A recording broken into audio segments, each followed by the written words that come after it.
There are moments in life when a single decision unravels everything you thought you knew about yourself. When the person you dismissed as ordinary reveals themselves as extraordinary. When the ground you stood on was never truly yours to begin with. On a crisp autumn morning, a man named Daniel Carter made a choice that would become his defining tragedy. He looked at the woman who had stood beside him for nearly a decade and decided she wasn't enough. Not successful enough. Not ambitious enough. Not worthy of the future he was building.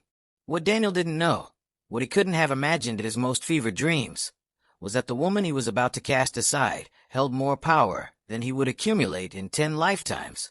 That every achievement he celebrated, every promotion he earned, every door that opened for him had been quietly orchestrated by the very person he was discarding. Some betrayals echo, others detonate. This one would obliterate everything he thought he'd built. Before we dive deeper, let us know in the comments where you're watching from. We'd love to hear from you. And don't forget to hit that subscribe button so you never miss any of our upcoming videos. Elena Morgan had learned the art of disappearing in plain sight. For nearly 10 years of marriage, she had perfected the performance of ordinariness. At corporate events, she smiled warmly, while executives' wives discussed interior decorating and charity committees. She asked thoughtful questions about other people's careers, while deflecting questions about her own.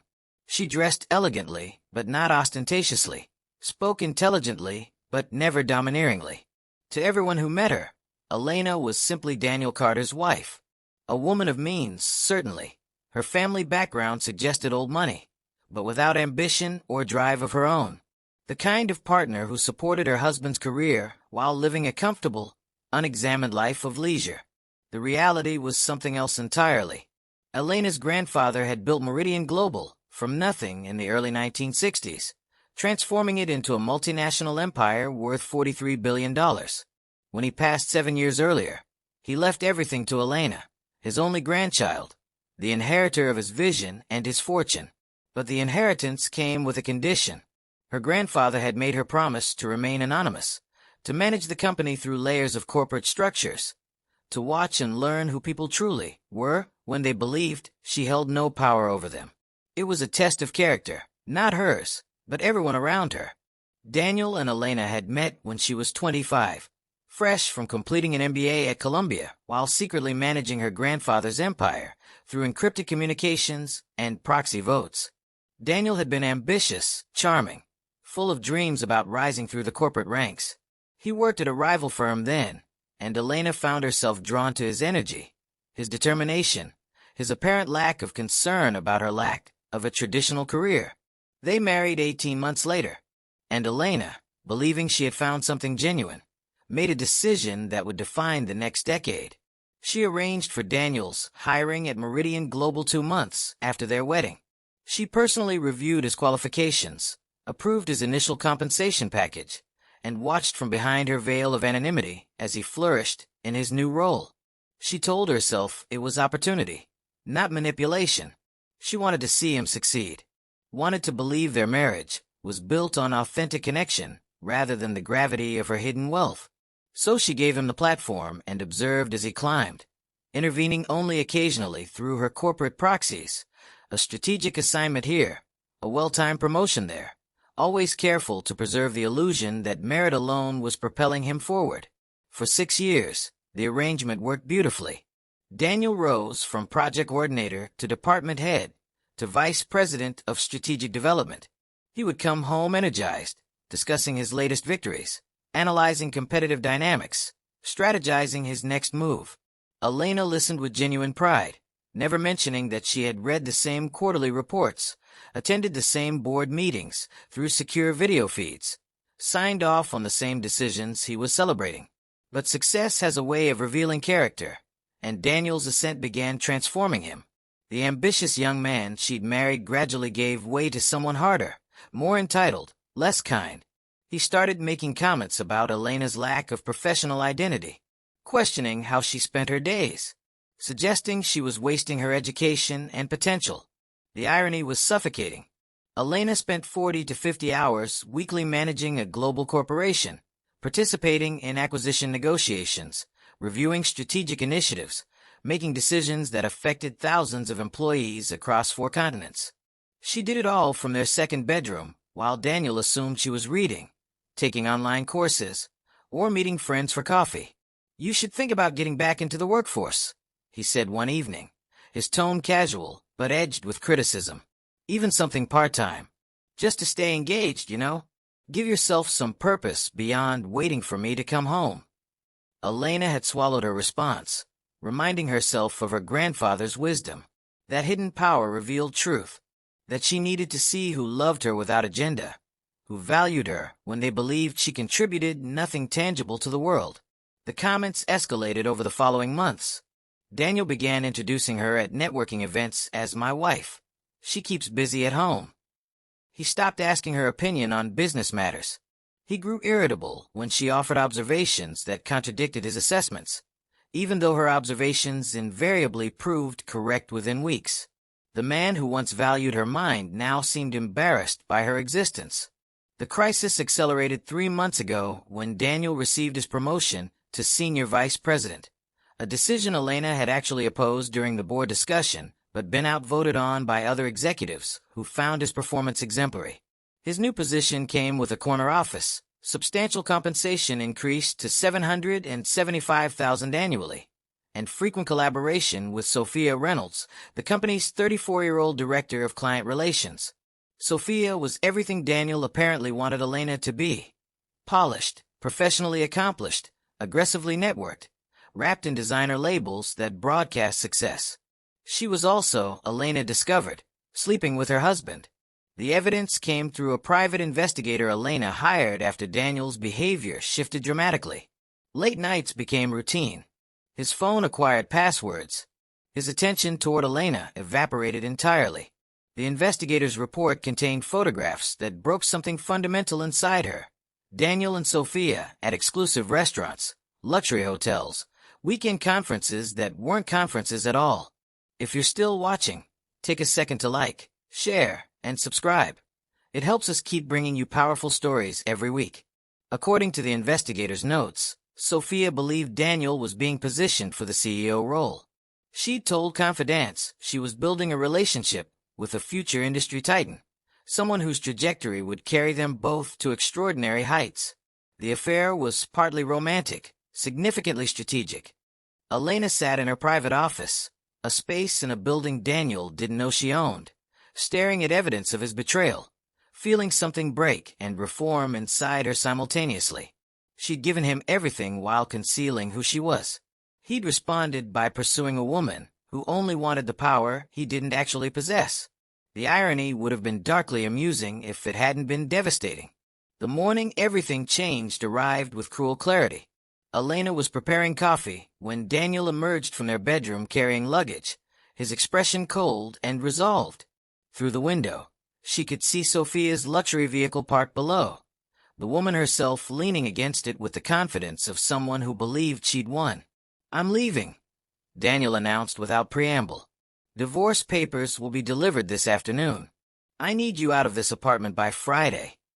Elena's hand stilled on the coffee pot. The words seemed to come from very far away. "We both know this marriage died years ago," Daniel continued, his voice matter-of-fact. "You're not my equal, Elena. You've never been my equal. I need a partner who operates at my level, someone who understands ambition, who's building something meaningful. Sophia gets my world in ways you never could." The casual brutality of it stole her breath. "Your world. Daniel, we've been married for nearly 10 years. I've supported everything you've supported." He laughed, the sound bitter and dismissive. "You've been a passenger, Elena. You contribute nothing. No career, no income, no drive. You're dead weight, and I'm done carrying you. Sophia and I are moving forward. She's being promoted to vice president next month. We're going to build something extraordinary together. You can, I don't know, maybe finally get a job. Make something of yourself instead of coasting on that family money you've been living off."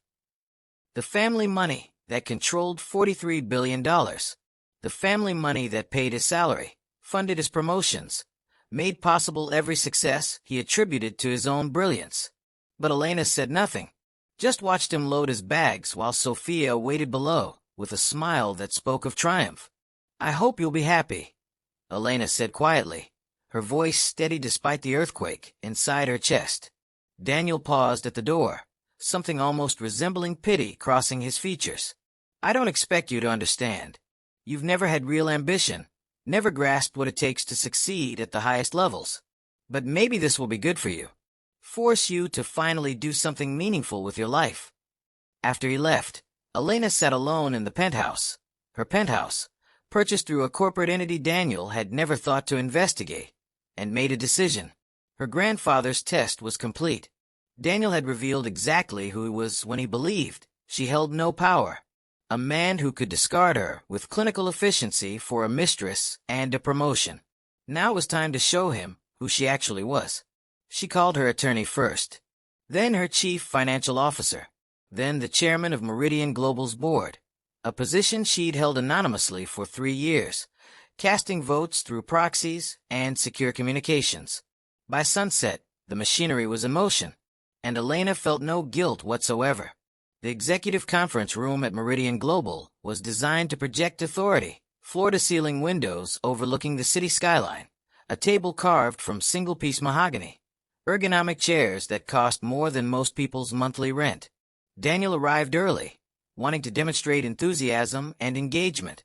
Sophia had texted him about rumors of leadership transitions, suggesting this might be his moment. The room filled gradually with senior executives from every division. The energy felt strange, anticipatory but tense, as though everyone knew something Daniel didn't. He smiled confidently, nodding at colleagues, imagining himself permanently belonging in spaces like this. At 9 o'clock precisely, the door opened and a woman entered who made Daniel's entire world stop. Elena. But not the Elena he knew. Not the woman in comfortable clothes, with minimal makeup. This Elena wore a tailored suit that probably cost $8,000. Her hair styled immaculately, diamond jewelry glinting at her ears and wrists. She carried herself with an authority that seemed to bend the room's gravity toward her. Confusion flooded through him. What was Elena doing here? Had she somehow gotten a job at Meridian? Was this some kind of humiliating coincidence?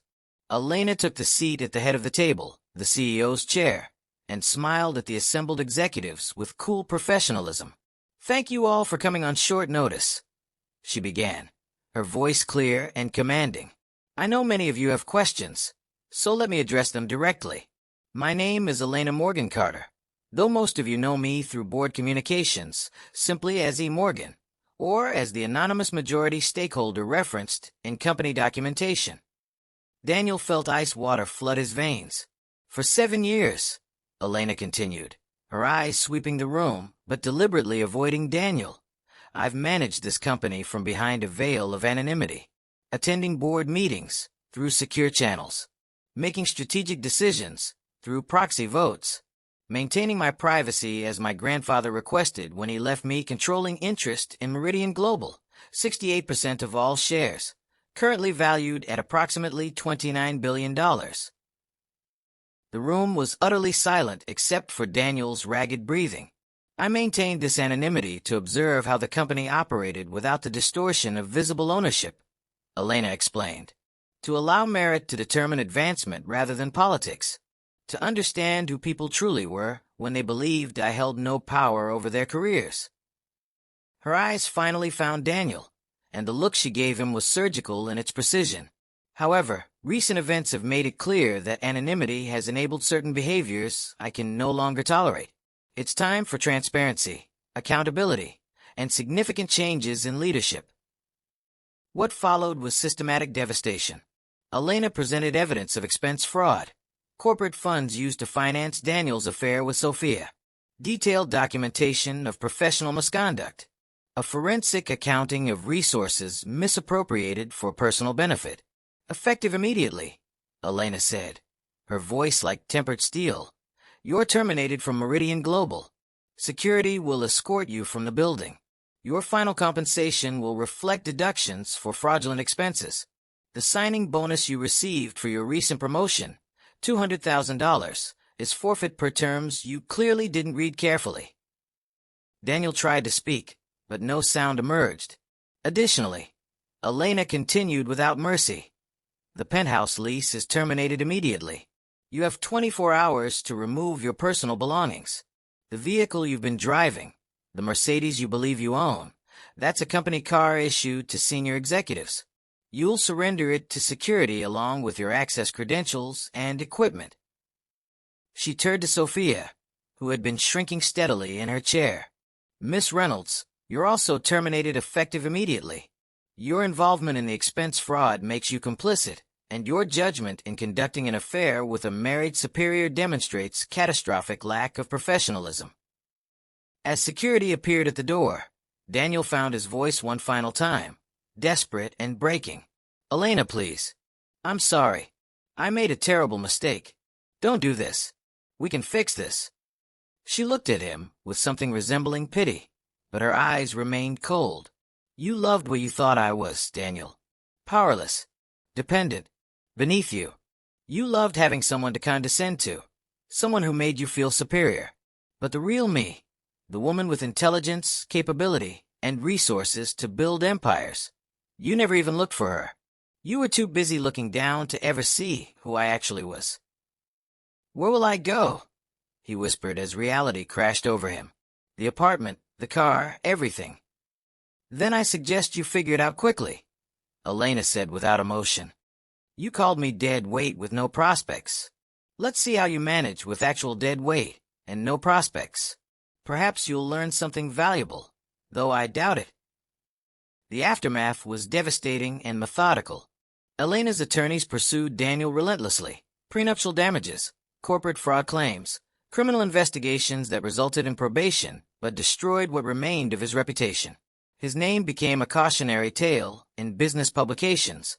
The executive who betrayed a billionaire wife.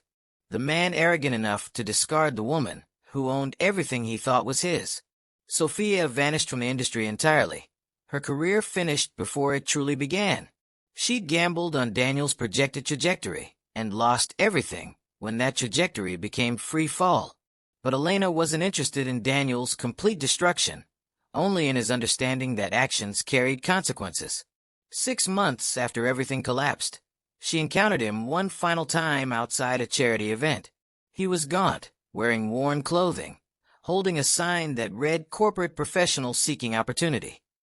She approached him alone, and what she saw in his eyes was absolute shame. I understand now, he said, his voice hollow.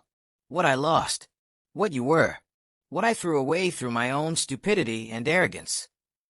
Elena reached into her purse and pulled out an envelope containing $50,000 and contact information for employment agencies specializing in professional rehabilitation. I'm not interested in your destruction, Daniel. Only in your understanding. You have a choice now. Use this money to rebuild and become someone better, or choose resentment and blame. Most people in your position choose resentment. I hope you choose growth, not for me, but for yourself, because the man you were was small, selfish, and cruel. You can be better than that if you choose to be. She walked away and never looked back. 2 years later, Elena married again, a fellow entrepreneur who knew exactly who she was from the beginning, who valued her mind as much as her resources. They were equals in every sense, partners who challenged and supported each other. She'd learned her grandfather's lesson. That hidden power revealed truth. That real strength didn't need to announce itself to matter. That sometimes the best response to betrayal wasn't revenge, but simply removing the support someone had taken for granted and watching them experience reality without it. Elena's story became legendary in business circles, a modern parable about never underestimating the quiet person in the room, about looking beneath surfaces, about valuing substance over image. But to her, it was simpler than that. She'd been discarded as worthless and had proven her worth beyond measure. Not for Daniel's benefit, not for revenge, but for herself and for every person who had ever been underestimated, dismissed, or overlooked. She'd shown them all what happened when the invisible woman finally stepped into the light. If this story touched your heart, don't forget to like, share, and subscribe. And tell us in the comments what part spoke to you the most.